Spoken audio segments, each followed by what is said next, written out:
This week on First, we review Governor Markell's vision for Delaware. Delaware's economy relies on the poultry industry, which is why the state is taking an aggressive approach to dealing with bird flu. The key to keeping kids out of trouble with the law for good could be man's best friend. And as long as we're talking about animals, let's taste some duck donuts. First, your public media news magazine starts now.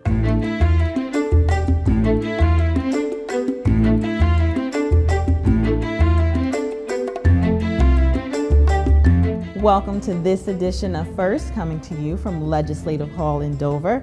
I'm Nichelle Poston, along with Shirley Min and Mark Eichman.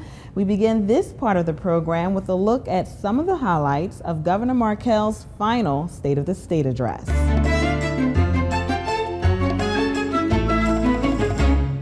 Now, when I first stood before you, we faced a collapsing national economy and a growing deficit at a time of rapidly increasing demand for public services. As a result of the recession, more than 5% of Delaware's jobs vanished. That was an awful time. So many of our neighbors were hurting badly. So we all got to work, improving our business climate and making difficult decisions to balance our budgets, just as many Delawareans have had to do for their own. And we have done so while protecting the most vulnerable among us. Dawn Milnamo symbolizes the progress that's possible when we raise expectations for the work we do and create the types of opportunities that Delawareans deserve. Less than 6 months ago, Dawn struggled to find a full-time job, but she never lacked the resolve and the work ethic required to reach her goals. And last month, she took an IT job at JP Chase, which nearly tripled her salary to around $70,000. Let's congratulate her.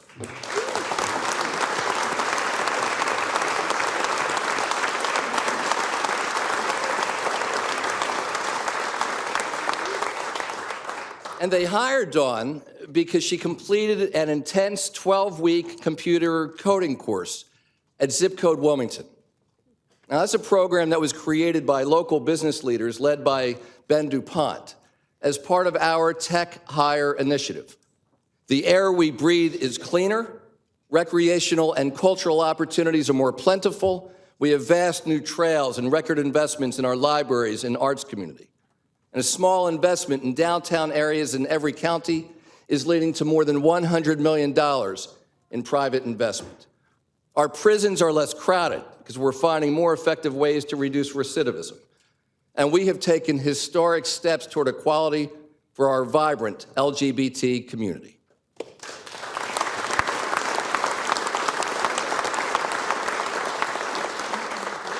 Now, looking back, it's easy to think that we were always on this path. But 7 years ago, we had no guarantees about the progress we would make, and certainly no guarantees that we would lead the region in job growth, lead all states in graduation growth rates, and transform opportunities for so many Delawareans. We could only have accomplished all of this by committing to do more than just reversing the tide of the recession, more than just hoping for a return to the past. Today, the state of our state is stronger than it's been in years, and now together, let's make it stronger for generations to come. And while the recession is over and our state's economy is growing, we are all well aware that recent announcements by DuPont have increased the challenges that lie ahead. We've long known that DuPont is changing, but that's no solace to our friends and neighbors affected by the company's significant cuts. For centuries, DuPont has been a key reason that Delaware has been a hotbed of innovation, a leader among the states when it comes to patents and PhDs. DuPont may be a lot smaller than it once was, but we must ensure that Delaware remains a place where innovation and research and development is just part of our fabric. And I'm grateful to the Delaware employers who have reached out to hire Delawareans let go by DuPont. And I'm excited to hear from DuPonters who want to start their own new stories of innovation right here in Delaware. And I appreciate our partners at the University of Delaware and Delaware State University and Delaware Tech, who are working with us to develop a plan to give scientists and others who have worked at DuPont access to lab space, new research opportunities, and startup capital. And some of our highest need students are in Wilmington and are dealing not only with poverty, but the trauma of violence that they see every day. And last year, with leadership from members of the city delegation and the support of Senator Sokola and Representative Jakes, we created the Wilmington Education Improvement Commission, chaired by Tony Allen, who is here today. Thank you, Tony.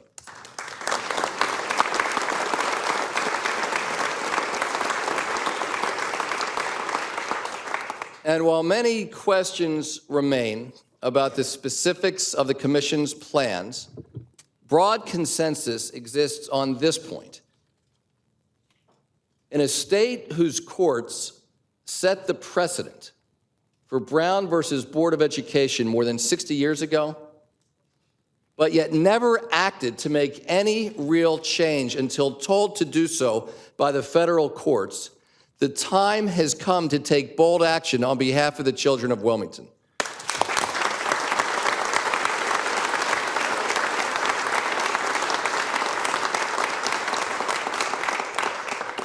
"40 years is long enough to have school district boundaries that divide neighbors and dilute the ability of the city community to engage in education. District leaders, teachers, parents, students, and advocates all support change. If a plan comes to you that is clear and responsible and does not place an extra burden on the residents of Red Clay or any other district, let's make the most of this opportunity to transform education in Wilmington for generations to come." This job, and serving with all of you, continues to be the honor of my life. It has only strengthened my faith in the good that we can do together. It has only reinforced how important our work is to the security and prosperity of future generations. I look forward to all we can still accomplish. That's a sampling of the governor's vision as he enters his final year in office. Let's turn to reaction now to the speech. Here are some of the opinions from the Democrats.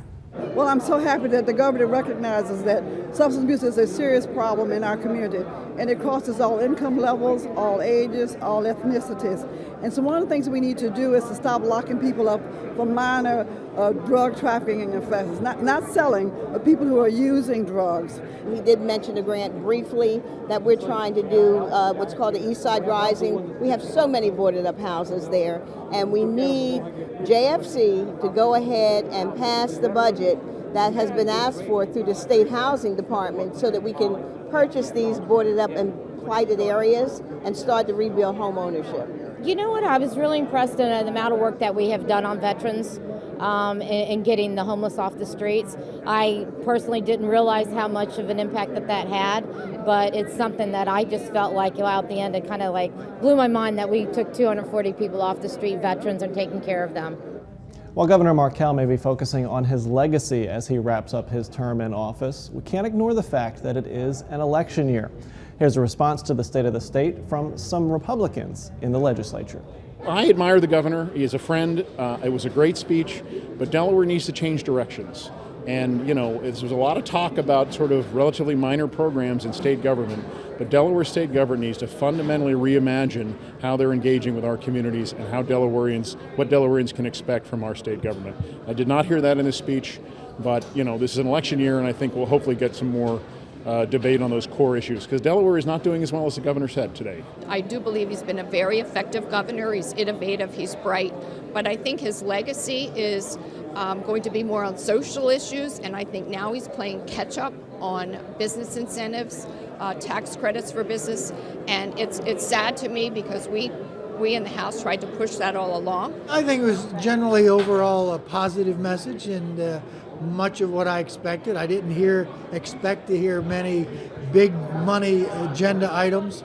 I've always said I felt a little sorry for the governor when he came into office with an $800 million deficit, and it's been pretty much that way throughout his entire tenure. So I really didn't expect to see a lot of major game changers. You can follow reaction to the speech online at newsworks.org/Delaware. And that wraps up our coverage from Legislative Hall and the State of the State address. Next week, we'll hear from Governor Markell as he presents his spending plan. Coming up, second chances come in all forms. Some involve kids and dogs. We'll explain. We shed light on a new exhibit. It's our first experience this week. And if that's not enough, let's have a snack of some duck donuts. First continues now from our Wilmington studios. I'm Tanya English of the WHYY Health Desk. Last year, bird flu swept through parts of the Midwest. There was never any real danger to humans, but 48 million birds had to be destroyed to control the outbreak. The East Coast, especially Delaware, escaped the virus, and the state has stepped up plans to protect this industry. Bill Brown at the University of Delaware knows there's a lot at stake here.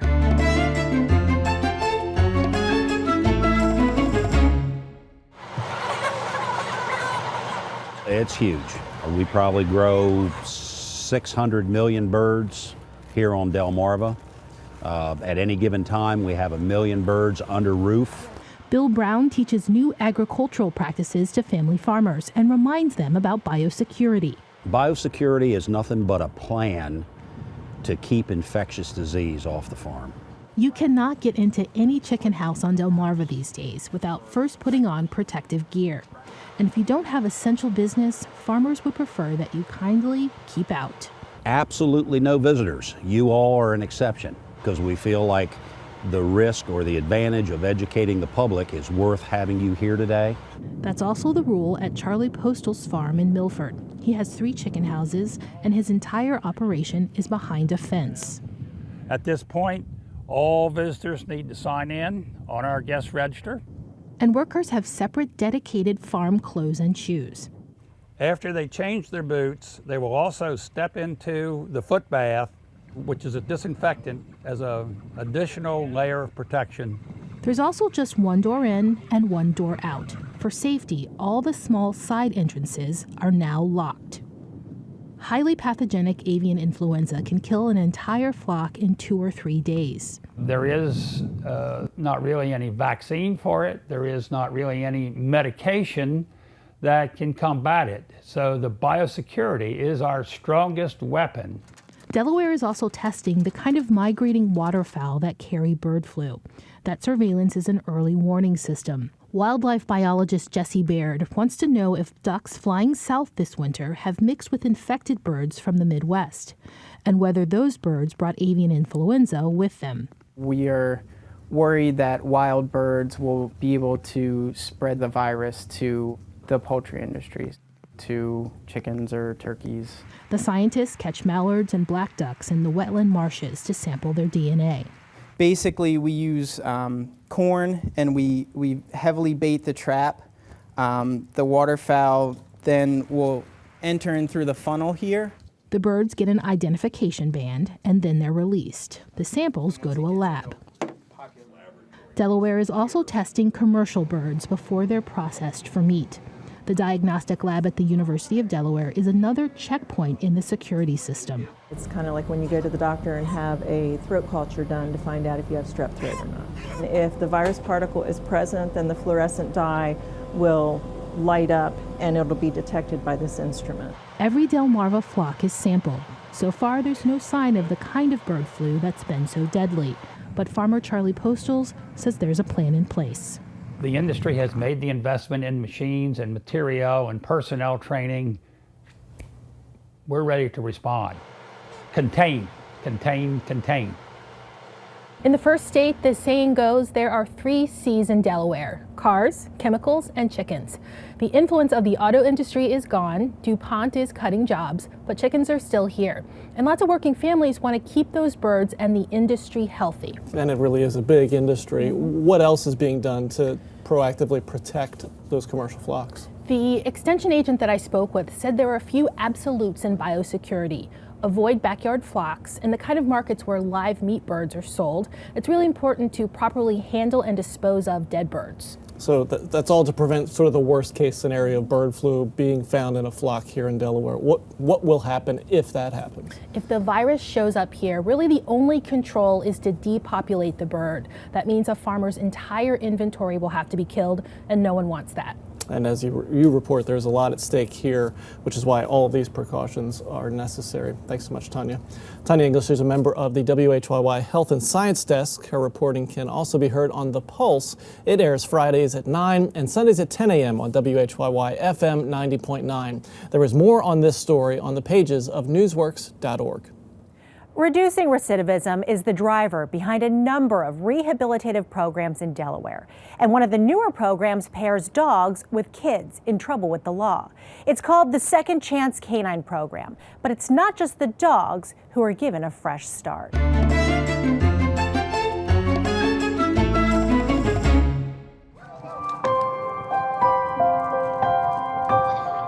Domino wants to find a loving home, but for some reason, the playful dog keeps getting overlooked.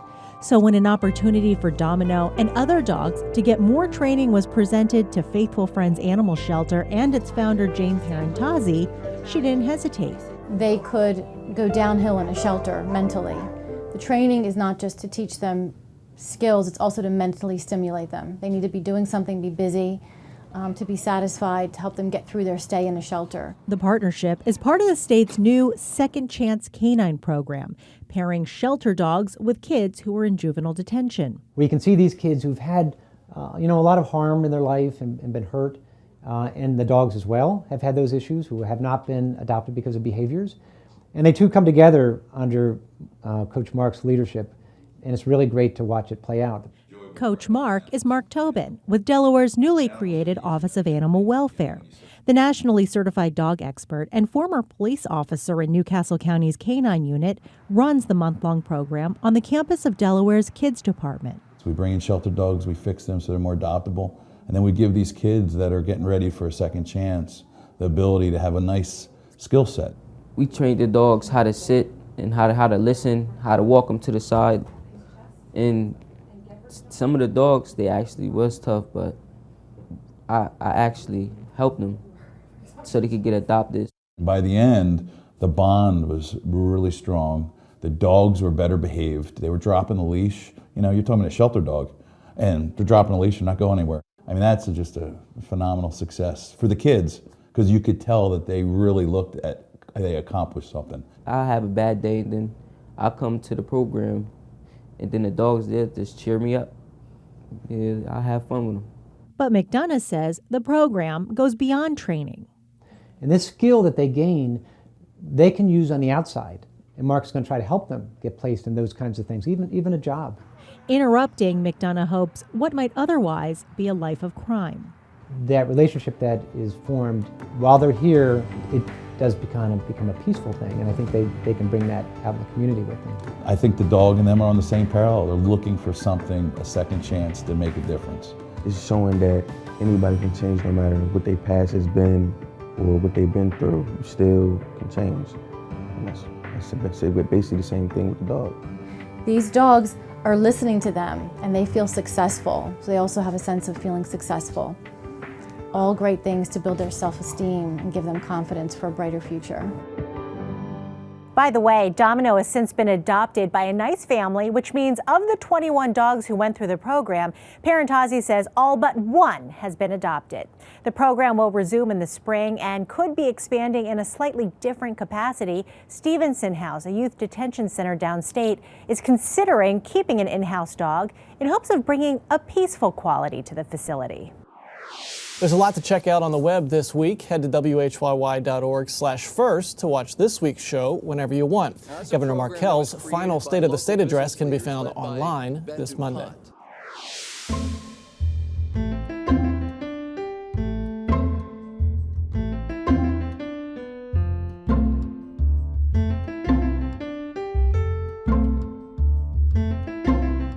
Light. Think about how we depend on it. We need light to see and to light our way. A new exhibit at the Delaware Center for Contemporary Art explores the theme of light with two of its resident artists. It's our first experience this week.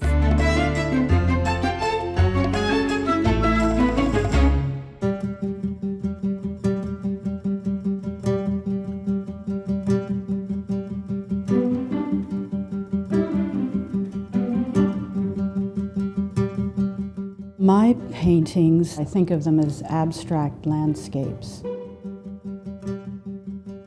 The shapes are sort of nebulous, unnamed things. They're not exactly realistic clouds, but they sort of behave that way. That just sort of gives me a structure to explore color and light.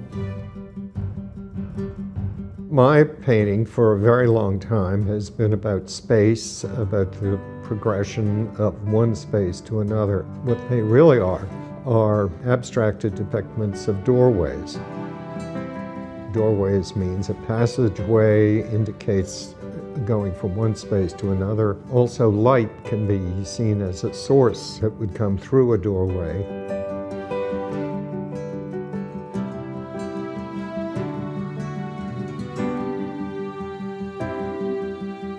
My family has a place in Annapolis on the water, and I found myself going down to the water's edge and taking a photograph. The light and the color, and it changed so much, and that sort of inspired me because I realized it was such variety. You'd have these vivid purples and oranges when the sun was going down, or you'd have a foggy day. It was very beautiful and subtle.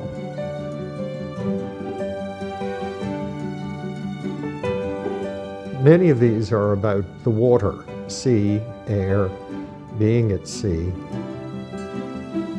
I used to scuba dive quite a bit, sail quite a bit, and that's probably where a lot of these originate.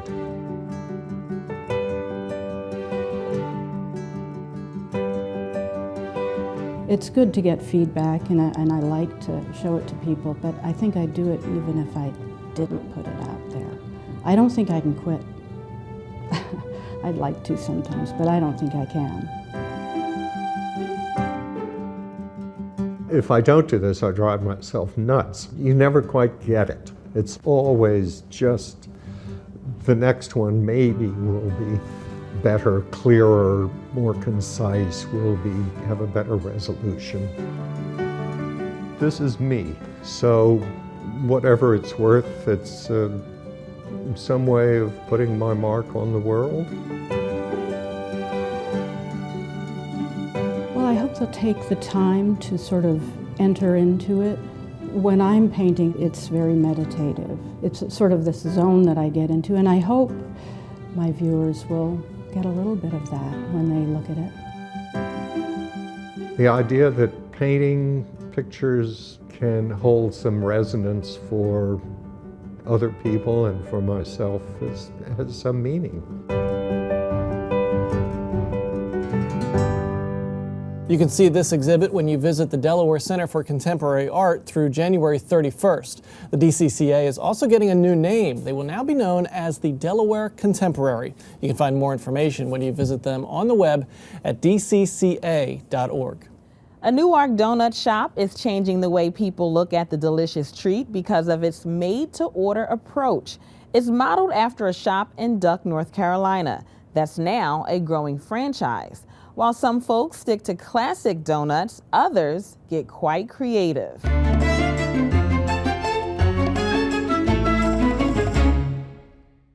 It all started here, made-to-order donuts in the Outer Banks.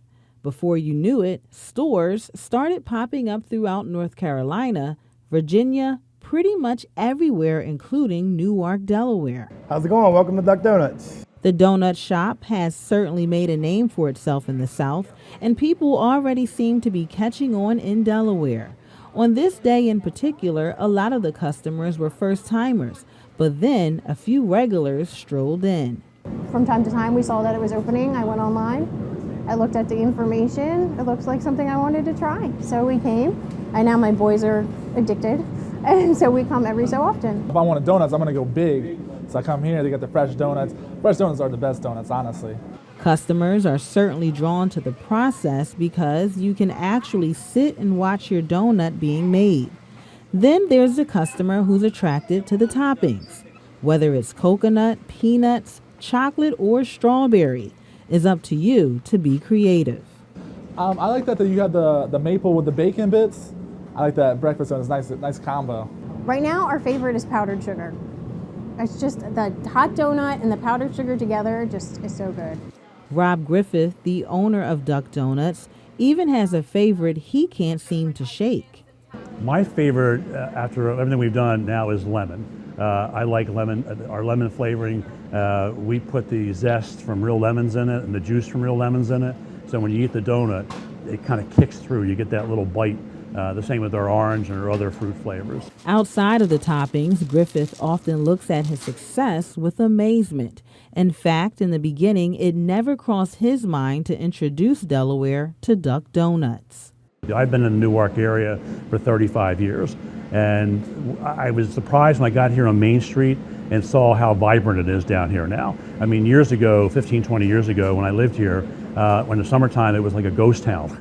Those days are certainly over, and by the looks of traffic in the store, it may be a challenge to keep these donuts fully stocked. I did try the donuts. They have nice samples here, and very good, very tasty, very fresh, and they don't seem as heavy and greasy as some donuts do. In the meantime, Griffith looks forward to catering to donut lovers throughout the state, especially those with unique taste buds. 2 maple bacon, okay. And then 1 lemon icing and coconut. You're gonna like that one, I can tell you. Yeah. Rob developed the idea of Duck Donuts along with a partner. The goal is to hopefully open more stores in the state, such as North Wilmington, as well as in a few beach towns here. In the meantime, I thought it would be a good idea to try some of these on set. I'm going to try the powdered donut with lemon icing.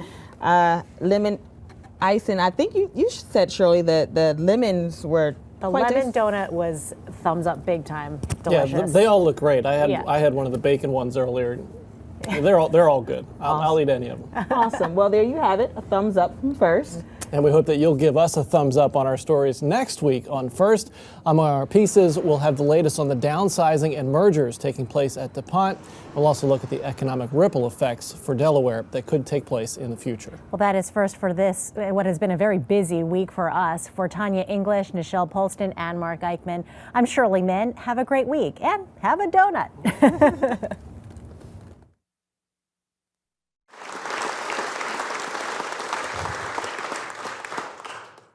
Now, Master Corporal DeFrancesco's work reflects the incredible commitment by so many Delawareans to serving others. And no organization better represents its commitment than our National Guard. This past year, hundreds of members mobilized as part of military operations around the world. And we are joined by 2 members who served abroad this past year. Master Sergeant Kevin Redding, an aircraft hydraulics mechanic in the Air Guard who is stationed in Kabul, Afghanistan, and Chief Warrant Officer Lloyd Massey, a member of Detachment 7, Operational Support Airlift Agency based at the Horn of Africa.